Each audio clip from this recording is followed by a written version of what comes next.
जो ओवरसीज पाकिस्तानी बैठे हैं उनका फायदा है जो आज मैं बात बताने लगा। मैं फैसलाबाद से कोई 20-25 किलोमीटर दूर एक रिमोट गांव में पैदा हुआ। वहां पर मैं टाट स्कूल पे 5वीं जमात तक पढ़ा। स्कूल का एक ही कमरा था, 5 जमातें थी, 3 उस्ताद थे, वो बांट बांट के क्लासें पढ़ाते थे। जिस जिस तरीके से सूरज मूव होता था उस तरीके से हमारी क्लास भी उस दरख्त के नीचे मूव होती थी, क्योंकि दरख्त के साए के नीचे पढ़ते थे। अपनी अपनी बोरी लेके रख के पढ़ते थे। वो एंकर साहब एचीसन में पढ़ते थे, तो मैं उनको बताऊं कि मिडिल क्लास क्या होती। भाई मैं तो मिडिल क्लास से भी नहीं हूं। वो तो मैंने इसलिए कह दिया था कि आप कहीं गुस्सा ना कर जाएं कि गिल साहब ने तो कोई बिल्कुल ही अखीर कर दी है। तो बेसिकली तो मिडिल क्लास से आप हैं, मैं नहीं था।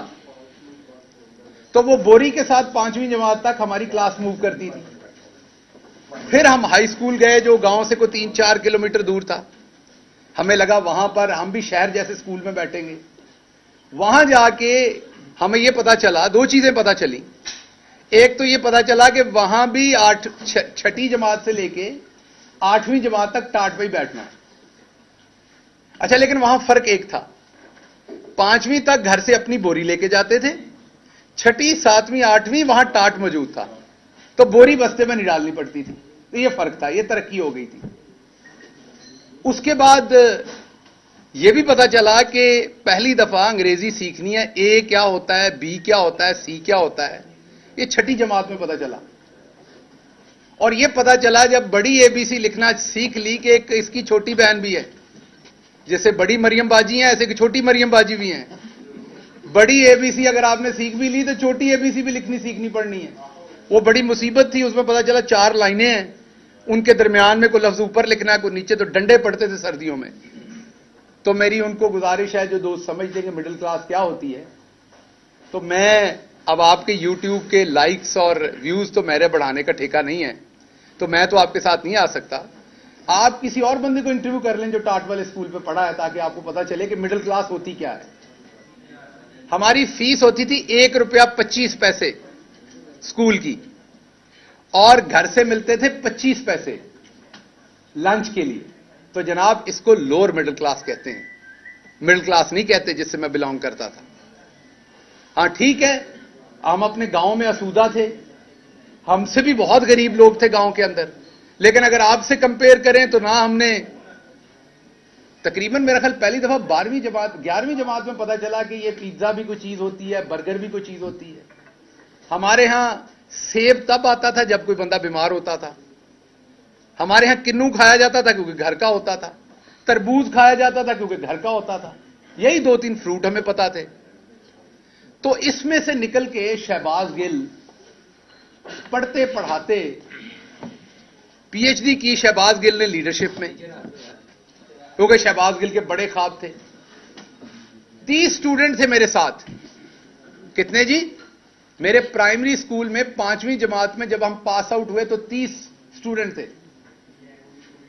उन 30 में से एक हमारी बहादुर पाकिस्तान बहरिया के अंदर सिपाही के तौर पर 10वीं जमात के बाद दाखिल हो गया, और दूसरा शहबाज गिल। बाकी उन 30 में से किसी ने मैट्रिक पास नहीं की। तो शहबाज गिल ने बड़े ख्वाब देखे। शहबाज गिल सोचता होता था, फिल्में देखता था हॉलीवुड की कि अमेरिका की भी यूनिवर्सिटियां हैं। शहबाज गिल एक यूनिवर्सिटी में पढ़ाने गया, मैं नाम नहीं लूंगा, प्राइवेट यूनिवर्सिटी थी इस्लामाबाद की। उन्होंने मेरा इंटरव्यू लिया। इंटरव्यू में मैं नंबर 1 आया। वो अभी भी प्रोफेसर साहब हैं, एक यूनिवर्सिटी के वाइस चांसलर हैं। बाद में मेरी उनसे बड़ी दोस्ती बनी, लेकिन उनको किसी की सिफारिश थी तो उन्हें वो बंदा सिलेक्ट करना पड़ा।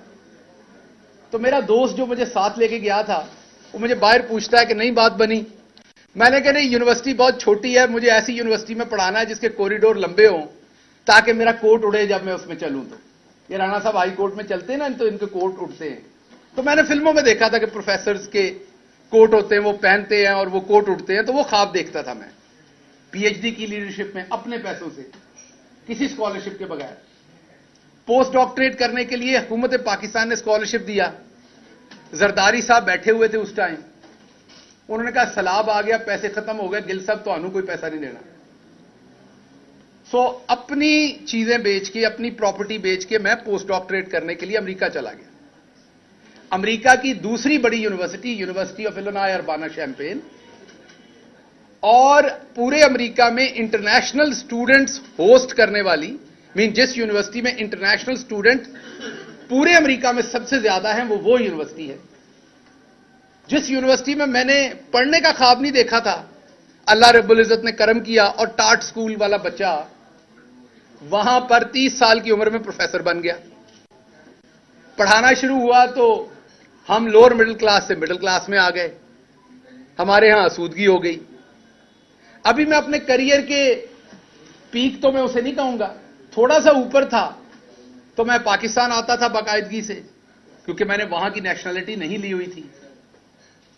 तो मेरी खान साहब से मुलाकात हुई, उन्होंने दावत दी, असद उमर साहब, खान साहब, उन्होंने दावत दी कि पाकिस्तान के लिए बड़ा जरूरी है कि पढ़े लिखे मिडिल क्लास के लोग आए। पाकिस्तान को लूट लिया गया है यहां की अशराफिया ने। आप जैसे लोग जो अपने मसाइल से निकले हुए हैं, आपको इन मसलों का पता है। मेरे जैसा बंदा जो बस पे बैठ के कॉलेज जाता था, मैं यहां वो टिपिकल सियासतदानों वाली आपके साथ नहीं करता, सारे लोग मेरे जानने वाले, मैं आपको 10 नाम बता देता हूं जो मेरे साथ पढ़ते थे। गांव से होंडा CD70 के ऊपर बैठ के गवर्नमेंट कॉलेज फैसलाबाद आते थे, 25 किलोमीटर का सफर था। हमारे साथ, क्योंकि वो कॉलेज सबसे अच्छा था, साथ पढ़ने वाले बच्चे ज्यादातर अशराफिया के थे। और हम जब आते थे, पहला लेक्चर 8 बजे शुरू होता था, तो 1 घंटा लगता था टांगें गर्म करने में। टांगें अकड़ी होती थी जब मोटरसाइकिल से उतरते थे, खड़े नहीं हुआ जाता था सीधा। इसलिए कहता हूं कि मैं मिडिल क्लास से हूं। मैंने वो सब कुछ देखा हुआ है, सहा हुआ है, बर्दाश्त किया हुआ है। उसके बाद पार्टी में आ गए।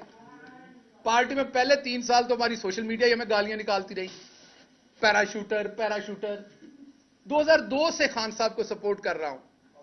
यूनिवर्सिटी ने पहली दफा वीलॉग करना सिखाया 2010-11 में, आपने नाम नहीं सुना होगा।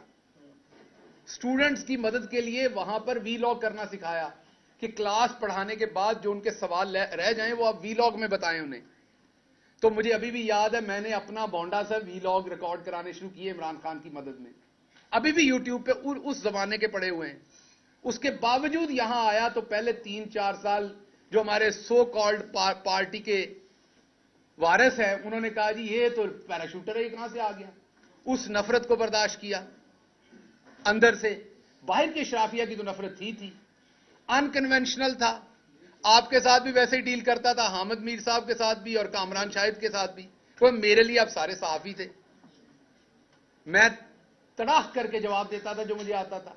यही मेरी एकेडमिक लाइफ ने मुझे सिखाया था, क्योंकि अमेरिका में बच्चा आपसे खुल के सवाल करता है, आपका नाम लेके सवाल करता है। आप तैयारी करके क्लास में नहीं गए तो वो आपको उसी टाइम बता देता है। वहां आप जनाब लिहाज के चक्कर में आप गलत पढ़ा के नहीं आ सकते। आप ये नहीं कह सकते कि आज समोसे खाने का दिल है, क्लास नहीं पढ़ानी। आपको वक्त पे जाना है, पूरा काम करके वक्त पे निकलना है। मेहनत की, मां बाप की दुआएं थी, दोस्तों की दुआएं थी, आप लोगों की बहुत सारों की मेहरबानियां थी।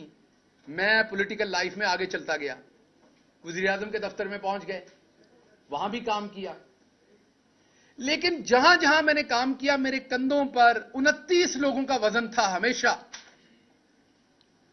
शहबाज गिल ने इसलिए फेल नहीं होना था और ना कभी इंशाल्लाह होगा, क्योंकि वो उन 30 लोगों को रिप्रेजेंट कर रहा था university of Illinois Urbana champagne में भी, वो उन 30 लोगों को रिप्रेजेंट कर रहा था यहां चीफ मिनिस्टर ऑफिस में भी, वो उन 30 लोगों को रिप्रेजेंट कर रहा था प्राइम मिनिस्टर ऑफ पाकिस्तान के ऑफिस में भी। शहबाज गिल के कंधों के ऊपर उन 30 लोगों की ख्वाहिशें थी साथ, क्योंकि उनमें से बेचारे ज्यादातर तो उधर चारा डाल रहे हैं, उन्होंने कभी शहर नहीं देखा, उनके पांव की एड़ियां फटी हुई हैं, कभी वो वैजलीन नहीं लगा सके। मैं वो टिपिकल सियासतदानों वाली बातें नहीं कर रहा कि जी मेरे घर में ये नहीं है, मेरे इलाके में ये नहीं है। मैं जो बातें कर रहा हूं, मेरे साथ 2-4 लोग चले, मैं अपने क्लास फेलो से आपको मिलवा देता हूं। सो उन तमाम लोगों का बोझ लेके मैं खड़ा था, क्योंकि मैंने जीतना था, मैंने उनके लिए जीतना था, ताकि आगे उनके बच्चे सोचें कि इस गांव में पैदा होकर स्टार्ट स्कूल में पढ़ के आपका जहां दिल करे आप वहां पहुंच सकते हैं। और मैं पहुंचा। मैंने अमेरिका में, ये रांझा साहब बैठे हुए हैं, ये बताएंगे, अमेरिका में जाके डॉक्टर्स तो हमारे सेटल हो जाते हैं, टेक्निकल एजुकेशन, वो भी बहुत बड़ी बात है, छोटी बात नहीं है। लेकिन अमेरिका में पाकिस्तानी पढ़ा हुआ प्रोफेसर आप ढूंढ के दिखा दे मुझे। अशराफिया का बच्चा तो होगा अमेरिका की किसी यूनिवर्सिटी में पढ़ाता, किसी गरीब आदमी का बच्चा आपको एक आदि मिलेगा अमेरिका की यूनिवर्सिटियों में, और वो भी अमेरिका की टॉप यूनिवर्सिटी के अंदर। मैंने अपने ख्वाब देखे, मैंने अपने ख्वाबों के लिए मेहनत की, मैं अपने ख्वाबों के लिए रात दिन जागा, मेरी फैमिली मेरे साथ खड़ी हुई, मैंने अपने ख्वाब जिए। उसके बाद मैंने एक और ख्वाब देखा। मैंने ख्वाब देखा कि पाकिस्तान को हमने बदलना है, मेरे जैसे लोगों को आगे आना है। हसन और हुसैन को हमारे मसले नहीं पता, वो बस की छत पर बैठ के नहीं गए कभी भी बोर्ड का एग्जाम देने के लिए। हसन और हुसैन को नहीं पता कि अगर आपका कॉलेज में मेरिट पे दाखला नहीं हो रहा तो आपने देहाती कोटे पे कैसे दाखला लेना है, वो मुझे पता है। सो इसलिए मुझे लगा कि मेरे जैसे बंदे को आना चाहिए। मेहरबानी इमरान खान की कि उसने मौका दिया। मैंने अमेरिका में अपनी वो तनख्वाह जो आज शायद 60-70 लाख बनती होगी महाना, जब छोड़ के आया था तो 35-40 लाख बनती थी, जो एक मेरी तरह के मिडिल क्लास का ख्वाब हो सकता है। कहा जाता है जो आपके फार्म हाउस है आपका वो है, और भाई लूट के नहीं, वहां मेहनत से कमाया था। जो कुछ भी है, लोग इल्जाम तो पाकिस्तान में सब सियासतदानों पे लगते हैं और वो इल्जाम कभी प्रूव नहीं होते। मेरा आपको चैलेंज है कि मेरे पे अल्लाह के करम से अजान हो रही है, इल्जाम लगा के दिखाएं कि मैंने करप्शन की है। अगर पार्टी के 5 सबसे आप ऑनेस्ट बंदे निकालेंगे तो मैं उन 5 में एक हूंगा, और अगर गलत कह रहा हूं तो कोई सामने आए और इल्जाम लगाए। पंजाब में 1 साल रहा हूं, फेडरल में मैं 3 साल रहा हूं, 2.5-3 साल। कोई एक ऑफिसर खड़ा होकर बताए मैंने एक ट्रांसफर, एक पोस्टिंग, एक सिफारिश के लिए किसी को फोन किया अपनी जात के लिए। अगर कोई बुजुर्ग आ गया है, अगर किसी के साथ जुल्म हो रहा है पुलिस की तरफ से, किसी सहाफी का मसला है, तो बिल्कुल वो रफाए आमा के लिए किया, अपनी जात, अपने रिश्तेदारों, अपने किसी अजीज का काम किया हो। मैंने तो कभी अपने किसी अजीज की इमरान खान से तस्वीर नहीं बनाई। चीफ ऑफ स्टाफ होने के बावजूद मेरे किसी दोस्त की तस्वीर दिखा दे, मेरे किसी फैमिली मेंबर की, मेरे भाई की, मेरी बीवी की, मेरे किसी इंसान की तस्वीर दिखा दे इमरान खान के साथ। मैंने एक ही चीज सीखी थी, पूरा तोलो। जब मेरे पे जिम्मेदारी थी मैंने पूरा तोला। मैंने अमेरिका में एक आर्टिकल लिखा। मेरे दादा एक अनपढ़ थे, चौधरी इस्माइल गिल। जब पाकिस्तान बना, इधर मजाक उड़ाया गया इनकी दादी आलू पालक पका रही थी गर्मियों में। हम अमृतसर वाले हर चीज की वड़ियां बनाते हैं। सर्दी तब फ्रिजें नहीं होती थी, सर्दियों की आपकी जो सब्जियां हैं वो गर्मियों में इस्तेमाल होती, गर्मियों की सब्जियों। अब आप हमारा क्योंकि उधर बॉर्डर बंद है, हमें पता नहीं इस कल्चर का। अमृतसर से जो लोग आए वो भी घरों में बनाते हैं। तो आपको इस बात का क्या पता कि हम गर्मियों में भी साग खाते थे, हम गर्मियों में भी आलू मटर हमारे पास होते थे, क्योंकि हम उसका जैसे आप अचार बनाते इसी तरीके से वो सब्जियां भी सिक्योर हो जाती थी। बहरहाल इस बकवास पे मैं क्या जाऊं, मैं वापस आता हूं कि मेरे दादा बहुत परेशान थे कि उन्होंने पाकिस्तान आना है कि नहीं। ये मैंने आर्टिकल लिखा था अमेरिका में, दोबारा पब्लिश करूंगा।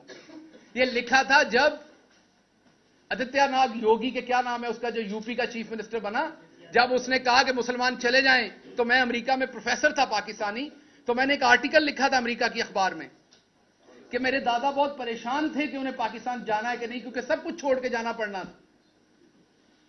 उन्होंने फैसला लिया था और वो सारी उम्र जब तक यहां थे, जितनी देर जिंदा रहे, तो वो पूछते रहे, अनश्योर थे कि मैंने सही फैसला किया था कि नहीं। उसको देश कहते थे जब भी बात सुनाते थे। सभी के आपके बुजुर्ग जितने, वो देश कह के बातें सुनाते थे, आपको पता है। तो वो अनश्योर थे कि मुझे वहां जाना है कि नहीं जाना, छोड़ के आना चाहिए था कि नहीं। तो मैंने अमेरिका में बैठ के जवाब दिया था कि दादाजी आपका फैसला दुरुस्त था। अगर आज आप इंडिया में होते तो आपको आदित्यनाथ योगी जो है वो आपको 2-3 हजार रुपए देता, कहता टिकट पकड़ो और लाहौर जाओ। आपने अच्छा किया था, पाकिस्तान आ गए थे। वहां मुसलमानों के लिए पनाह नहीं है, घर नहीं है। लेकिन अगर मेरे दादा को यह पता होता कि मेरा पोता सारी मेहनत करके हर जगह पहुंचेगा, फिर उसे नंगा करके मारा जाएगा, तो शायद वो दोबारा सोचते कि मैंने जाना था कि नहीं। और मुझे अगर अमेरिका में यह लिखते हुए पता होता, और अगर मुझे आते हुए यहां पता होता कि मैं पाकिस्तान बदलने जा रहा हूं, आपने देखा हमारी पार्टी में, मैं अपनी पार्टी के हर शख्स का एहतराम करता हूं जो आज इमरान खान के साथ खड़ा है। इमरान खान जान की बाजी लगा रहा है इस कौम के लिए। जो उसके साथ किसी भी तरह से खड़ा है, मैं उसके पांव की धूल के बराबर भी नहीं हूं। लेकिन आपने एक सवाल पूछा अपने आप से, गिरफ्तारियां तो बहुत हुई, पर्चे भी बहुत हुए। वैसी किस्म का जो मैं बयान नहीं कर सकता यहां आपको, वो तशद्दुद सिर्फ शहबाज गिल पे, आवाज बंद सिर्फ शहबाज गिल की, 16 दिन घर वालों से, दोस्तों से, किसी से मिलने ना दिया गया, वो सिर्फ शहबाज गिल को। अदालतों में ट्रायल चल रहे, तेजी से यहां 3-3 साल फर्दे जुर्म आयद नहीं हुई। मेरे पे 2 महीने के अंदर फर्दे जुर्म आयद करनी, जिसमें सजाए मौत है, जिसमें उम्र कैद है। क्यों? क्योंकि मैं उस इस्माइल गिल का पोतरा हूं जो लोअर मिडिल क्लास से था, अनपढ़ था, वहां से उठ के यहां आ गया था। उसकी यह गलती थी। हिंदुस्तान के अंदर यही 124A जो दफा है, इसके ऊपर लोगों के ऊपर मुकदमात किए गए और सबसे ज्यादा मुसलमानों को गद्दारी के जुर्म में जेलों में डाला गया। हिंदुस्तान की सुप्रीम कोर्ट ने आखिर तंग आके इस कानून को अंग्रेजों का काला कानून कह के बंद कर दिया। आज हिंदुस्तान के अंदर किसी के ऊपर इस दफा के ऊपर पर्चे नहीं हो सकते, और मेरे ऊपर 2 दर्जन गद्दारी के पर्चे दे दिए।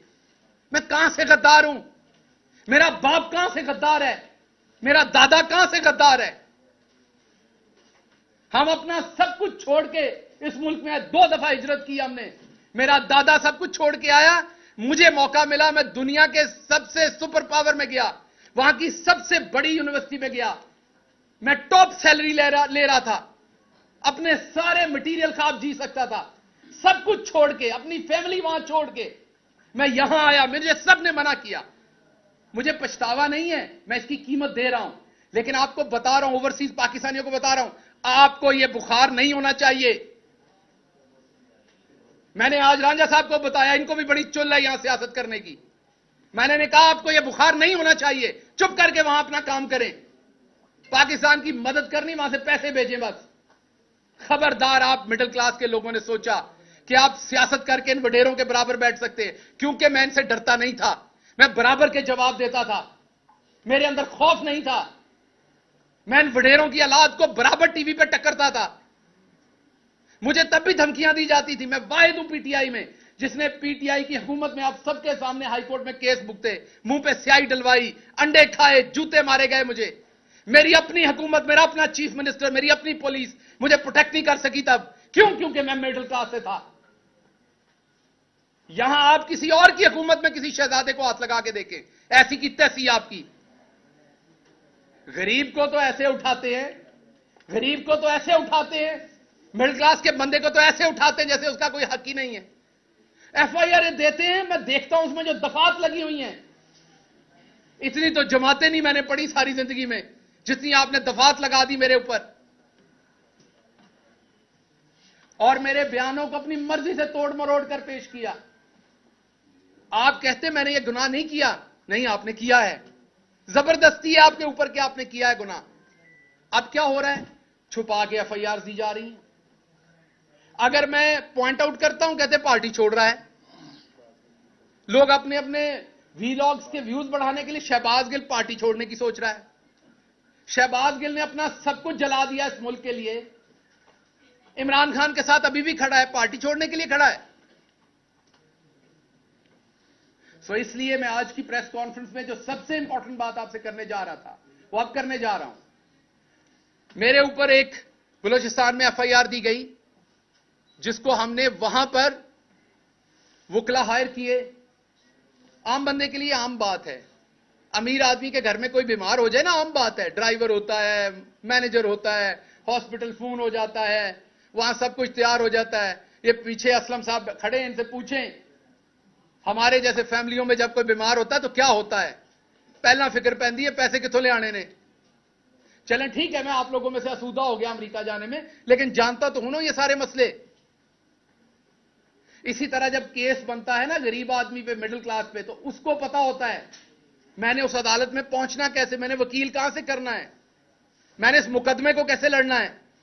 क्योंकि आपका वो अशराफिया का नेटवर्क नहीं है जिसने आपको परों में छुपा लेना है।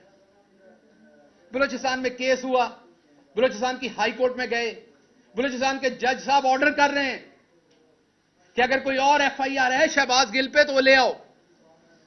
बलूचिस्तान के जज साहब के साथ झूठ बोला जाता है, एफआईआर नहीं लाई जाती उनके सामने, जो होती है उसे वो कानून के मुताबिक क्वैश करते हैं और एक एफआईआर करके छुपा के रखी जाती है ताकि जब इस्लामाबाद में कोर्ट की तारीख भुगतने जाए इसको फिर दबोच लो, क्योंकि इस्माइल गिल का पोतरा है ना,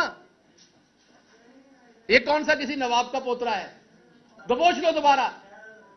लाहौर के हाई कोर्ट में आता हूं, मेरा सलाम है जजेस को, अल्लाह की कसम, जितने पेशेंस के साथ इस मुल्क के जजेस कोशिश कर रहे हैं इस टाइम, शायद ही कोई और कर रहा हो, लेकिन जो पूरा निजाम बना दिया गया है, ये जो इस टाइम हुकूमत बैठी हुई है, इनकी जो हटदर्मी है, जिस तरह जजेस के फैसलों को ये ब्रेक करते हैं, जिस तरह उसको रोकते हैं, उसका कहीं मुजाहरा हमने नहीं देखा पहले।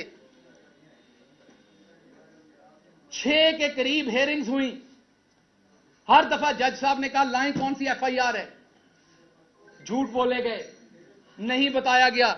अभी पिछली हेयरिंग में भी एफआईआर की पूरी तफसील नहीं दी गई, सिर्फ यह बताया गया कि हां जी बलूचिस्तान में एक और एफआईआर है। तो मेरा सवाल है, यह बलूचिस्तान हाई कोर्ट के जो ऑनरेबल जज का फैसला था कि कोई और एफआईआर है तो सामने लाएं, उसकी बेतौकीरी करने की जरूरत किसकी हुई है? मैं तो चलो मिडिल क्लास हूं, मेरी तो आप बार बार करेंगे, मैं तो एक गद्दार आपको मिल गया हूं, मुझे तो आप 2 डालेंगे तो 2 डालें, लेकिन कम से कम इससे 2 फायदे होंगे। एक तो मेरे जैसे किसी और को अमेरिका में बैठे बुखार नहीं होगा, वो दोबारा इधर को नहीं चढ़ेगा। आप लोगों के 2 ही काम है, उधर से आईफोन खरीदें 8-7, शैम्पू खरीदें, बॉडी वॉश खरीदें, इधर के लिए और तोहफे खरीदें, बैग बनाएं, इधर हंस के तस्वीरें खिंचवाएं और वापस दफा हो जाएं। इधर हक मत मांगिएगा अपना बराबरी का, क्योंकि आपको आदतें पड़ी हुई हैं वहां की, आपको जुकाम हुआ है वहां का, वहां आपको दी जाती है बराबर की इज्जत। यूनिवर्सिटी ऑफ इलिनॉय में मुझे कोई गद्दार नहीं कह सकता था अमेरिका का, हालांकि मैं अमेरिका का शहरी नहीं था, मैंने अमेरिका के साथ वफादारी का हल कभी नहीं दिया था, लेकिन वहां मैं खुल के बात करता था, मुझे कोई गद्दार नहीं कह सकता था। लेकिन जिस मुल्क में मेरे दादा ने अपना सब कुछ छोड़ के पांव रखा, जिस मुल्क के लिए सब कुछ कुर्बान किया, वहां पर एक दफा नहीं 2 दर्जन गद्दारी के मुकदमात है मेरे ऊपर। पूछा भी नहीं जा रहा, कोई जालिम पूछ भी नहीं रहा कि शहबाज गिल इनको लड़ लोगे। अब आपने अगर मुझे उम्र कैद या आपने मुझे सजाए मौत देनी, वो तो एक पर्चे में ही दे लोगे, तो 2 जान छुड़ाओ। आपने मुझे सजाए मौत देनी, दे दे, जान छुड़ाएं, क्योंकि मैं इस जिल्लत की जिंदगी में सजाए मौत से कम आपसे नहीं लूंगा। देनी है तो अब आपको मुझे सजाए मौत देनी है, मैं अदालत से मांगूंगा कि मुझे सजाए मौत दी जाए, क्योंकि मैं इस जिल्लत की जिंदगी नहीं जीना चाहूंगा। जो आप मेरे माथे पे लिख रहे हैं, इस्माइल गिल का पोता गद्दार नहीं है इस मुल्क का। आप किस तरह मुझे आपने मारा, मैंने गिला नहीं किया, मैं इतने महीनों से चुप हूं, क्योंकि इधर से उठाऊंगा अपना पेट नंगा होगा। मेरा मुल्क है ना, नहीं बात की मैंने, किसी ने कहा डर गया। आपने देखा जो आपके पास 1 घंटा 2 घंटे रहे, उन्होंने बाहर आके क्या किया? मैं 16 दिन रहा आपके पास, मैं चुप हो गया। सब्र है हम लोगों में, हम गांव के लोग हैं, हमें बड़ा सब्र है, हम लगे हुए जख्म भी माफ कर देते हैं, बहुत सब्र है, लार्जर गुड के लिए बहुत कुछ करते हैं हम लोग। मुझे पता है मेरे मुल्क को इसका नुकसान होना है। मुझे मेरी यूनिवर्सिटी ने कहा कि बताओ यहां किसको लिखना है। आपको पता है मैंने आज तक अमेरिकन एम्बेसी को खत नहीं लिखा, मेरी बीवी वहां बैठी है, मैंने उसे मना किया आपने किसी को ईमेल नहीं करनी। यहां किसी को जुकाम हो जाए तो ये हर फॉरेन जो कोई एनजीओ उसको लिखते हैं, यूएन में लिखते हैं, कहां कहां लिखते हैं। मैंने अपनी सारी फैमिली को मना किया कि नहीं लिखना, इंसाफ पाकिस्तान में लेना है, पाकिस्तान को बाहर बदनाम नहीं करना। यह सच है कि मेरे पे तशद्दुद हुआ, मेरे पास तस्वीरें हैं उसकी, लेकिन क्या बाहर जाके नंगा करूं अपने मुल्क को? तो मैंने अपनी पूरी फैमिली को मना किया कि आपने किसी बैरूनी इदारे को नहीं लिखना, इस मुल्क की तौकीर को नहीं छेड़ना आपने।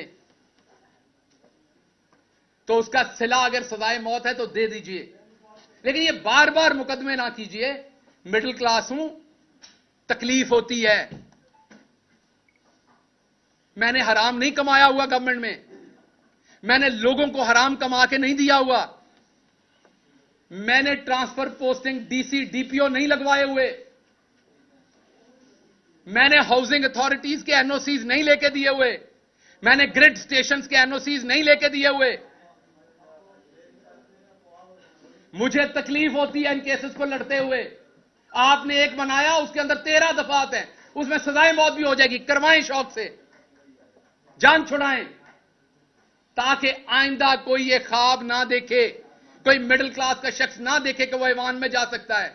मैं माफी मांगता हूं कि मैंने ये ख्वाब देखा था। मैं माफी मांगता हूं कि मैं आपके बराबर समझता था अपने आप को। आप काश मुझे शुरू में दुत्कार देते, आप मुझे शुरू में मेरी औकात बताते।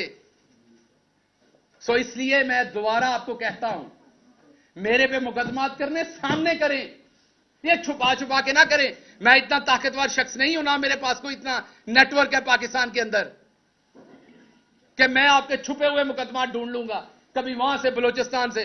वो मैंने जहां पे मेरे पे मुकदमा किया, मैंने देखा है वो 22 घंटे की मुसाफत है। तो उससे बेहतर नहीं आप इधर ही सजाए मौत दिलवा दे। मेरे घर वालों को लाश लेने की भी आसानी होगी। वहां से उस जेल से कैसे लाश लेके आएंगे? तो कुछ तो सोचें। या ये जुर्म मेरा ये है कि मैं मिडिल क्लास से हूं, आपने फड़का के रखना है। मैंने कभी नहीं कहा कि किसी, इवन नून लीग के किसी बंदे को आज तक मैंने नहीं कहा कि उसे जेल में डालें। मैं मुजफ्फरगढ़ से निकला, हमारी हुकूमत थी उस शाम को, मैंने कहा मैं सबको माफ करता हूं। आपको मेरी प्रेस कॉन्फ्रेंस याद होगी, मुजफ्फरगढ़ में मुझे पकड़ा गया था, हमारी हुकूमत बन गई थी।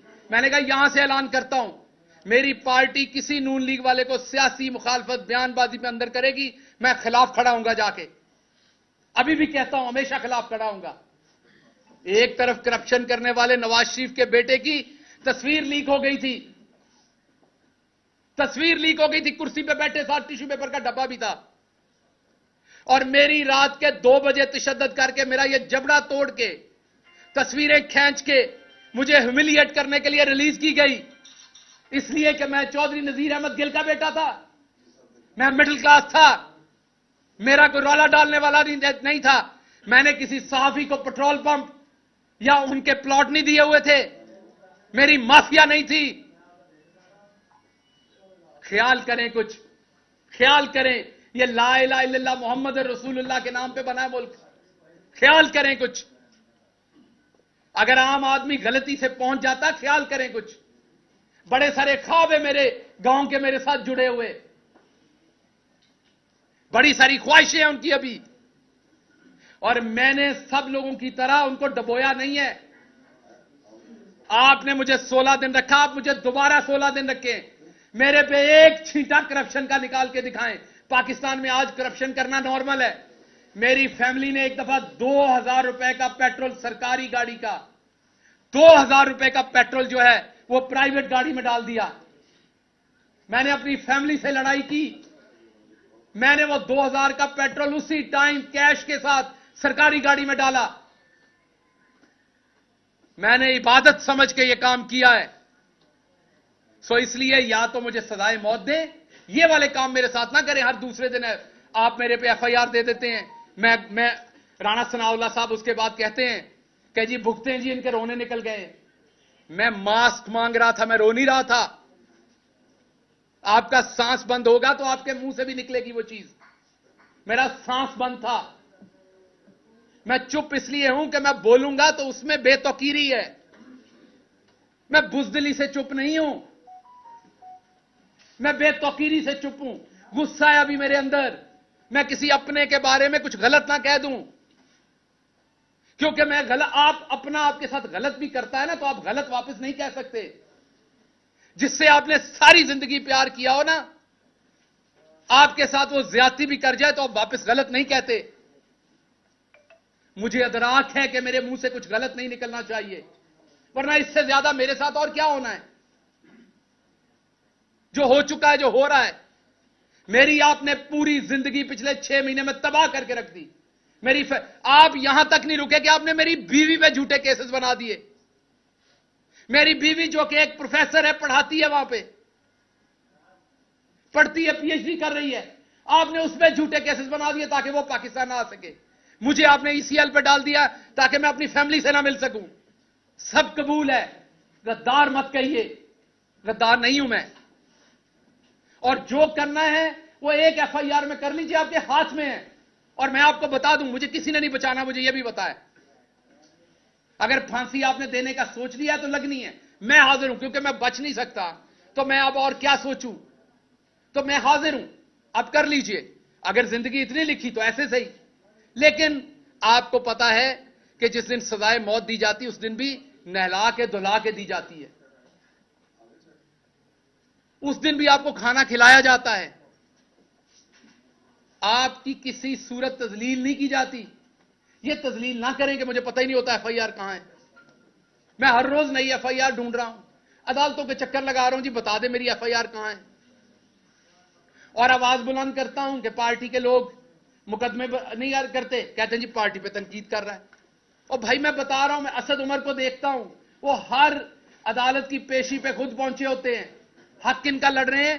पंजाब के एमपीएस का, कि जल्दी इलेक्शन हो, और वहां 3 एमपीएस होते हैं, बाकी कोई नहीं होता। तो क्या यह गलत बात है अगर मैं करता हूं तो इसलिए आपके कोई सवालात हैं तो मैं उनका जवाब दूंगा। मैं सिर्फ यह चाहता हूं कि आपने जिस तरीके से फवाद चौधरी के केस में 4 दफा हाईकोर्ट के जज की बेतौकीरी की, इंडियन सुप्रीम कोर्ट फैसला दे चुकी है 124A पे। बंदयाल साहब, अब शान है पंजाब की, पाकिस्तान की, बड़ी बड़ी आपसे तौक़ात है, दुनिया की बेस्ट यूनिवर्सिटी से पढ़े हुए हैं। Please move your pen.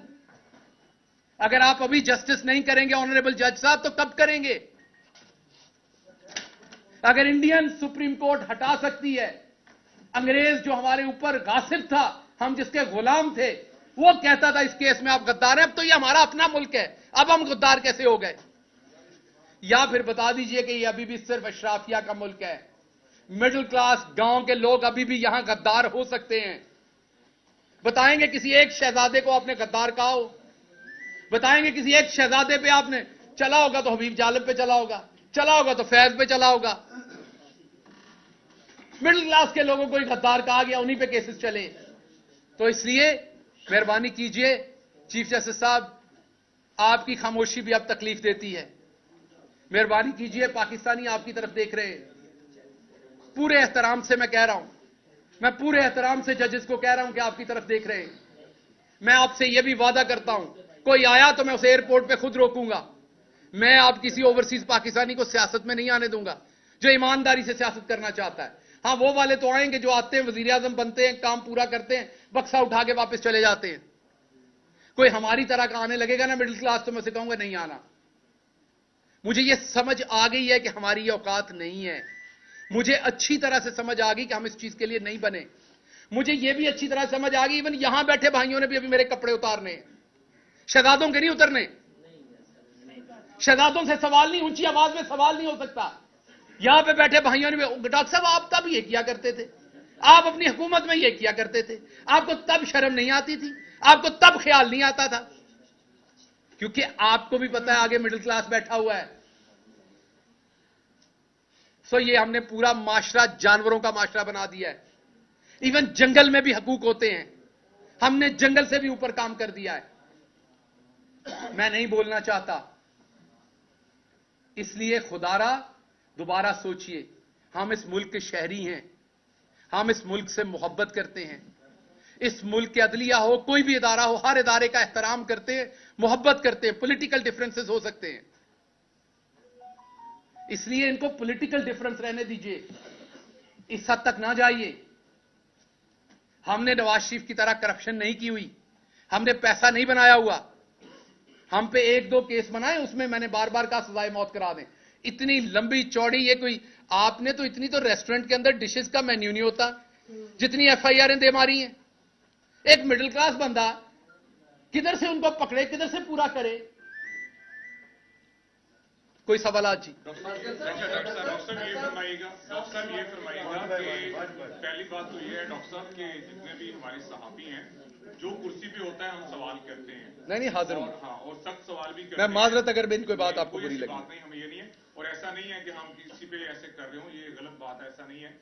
और एक सवाल ये है कि आपकी चेयरमैन तहरीक इंसाफ इमरान खान साहब के साथ मुलाकात हुई थी कुछ दिन कबल। ये फरमाइए, जो आप थोड़ा सा ऐसा लग रहा है जैसे आप गिला कर रहे हैं पार्टी के कि वो लोग नहीं आ रहे हैं, ये राब्ते में नहीं है, ऐसा शायद महसूस हो रहा है हमें। क्या खान साहब ने क्या कहा आपके हवाले से ओवरऑल और आइंदा का लाहे अमल जो है पार्टी की सतह पे आपके हवाले से? देखिए, दो चीजें जहन में रखिए। आपको दो मेरे केसेस के बारे में ये बात हुई। जो मैं बाहर बात करता हूं वो मुझे तकलीफ होती है देख के, वो कोई खान साहब से मुलाकात से रिलेटेड वो बात नहीं है।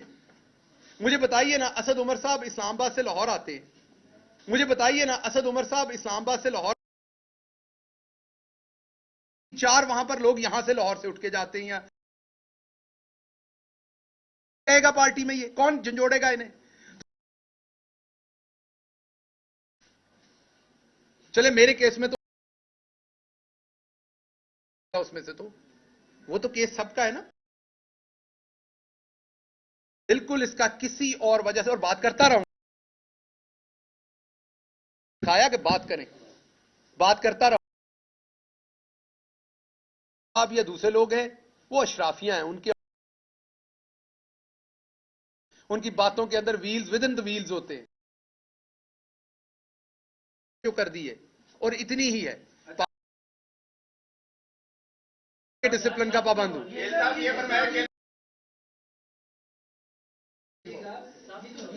कर रहे हैं कोई रहनुमा या एमपी, इसका मैं जवाब, कोई मसाला नहीं निकलना, सिर्फ मैं बताता हूं, ये सिर्फ मेंबरान अपने को आपका ठेका नहीं लिया हुआ सारी एफर्ट करने का।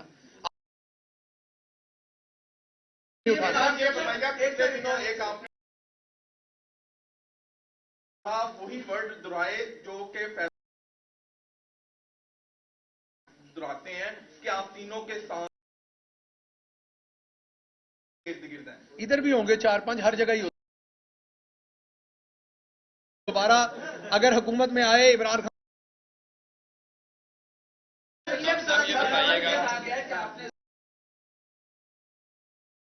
बात की थी वो अमाद यूसुफ साहब के को कोई ऐसा बयान दिया है? जिम्नियां पड़ी तो नहीं है, लेकिन मुझे किसी ने बताया उस कि मुझे खुद अंदाजा नहीं है के बारे में, ना अमाद यूसुफ साहब के बारे में। ये बिल्कुल गलत है, क्योंकि केस फायदा नुकसान दूसरी पार्टी उठा लेती है। पिछले दिनों जो है प्रेस कॉन्फ्रेंस की, उसमें उन्होंने कहा हमारे दौर में हमारे ऊपर नामालूम अपराध के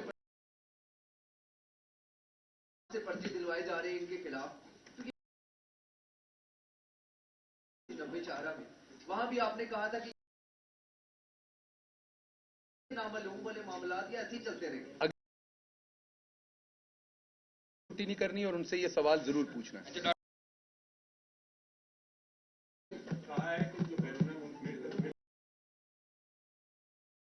वैसे आए, मिलने आए, पाकिस्तान पैसे तो इसका मतलब आप तो सियासत करें या नहीं कह रहा, पर मैं जो कुछ साड़ छड़िया है सब कुछ ये देंगे वो कीमत। डॉक्टर साहब, ये मैं आपकी तरफ आ रहा हूं। इमरान खान से आपके जैसे उन्होंने क्या इंस्ट्रक्शन दी थी, और नंबर 2 साहब के जो बीट रिपोर्टर है वो बड़ा, आप लोग क्या आप जो है वो पार्टी के लोग कुछ नहीं खड़े हुए साथ, तो पार्टी के लिए अपनी खिदमत जो है। देखिए, इसका जवाब मैं बार बार साथ रहूंगा। एतराज में करता था, पहले भी मेरी बातें आती थी, पहले उन्होंने सिखाई, हमेशा अप्रिशिएट किया। इमरान खान के नजरिए पे आया था। किसी जगह पे काम कर रहा हूं ना करूं, अगले का भी अगर सजाए मौत ना हुआ तो फिर अल्लाह की। अच्छा डॉक्टर साहब ये बताएं कि चीज आप आए हैं वो भी आपने कि ना तो मैंने एनओसी दिलवाए हैं, एक चार्जशीट है जो आप अपने लोगों की तरफ ही जो हर हुकूमत में हर जगह पे व्हीलर में मेंबर की जरूरत सब कुछ होता है, यहां आप सबको पता। हम सब कहते थे कि जब हुकूमत खत्म पहले इंसान होंगे जो टिकट लेंगे इतिहास गलत साबित हुए। क्या अब आप ये लड़ाई एंड तक लड़नी है? इस सवाल का जवाब चार दफा चार लोग ये सवाल पूछ चुके। जो कुछ भी हो जाए, कभी इधर से घुमा के भी सवाल हो, पार्टी के खिलाफ नहीं निकलना। पार्टी में भी होते हैं, यूनिवर्सिटी में होते हैं। जब मेरे और पार्टी के फायदे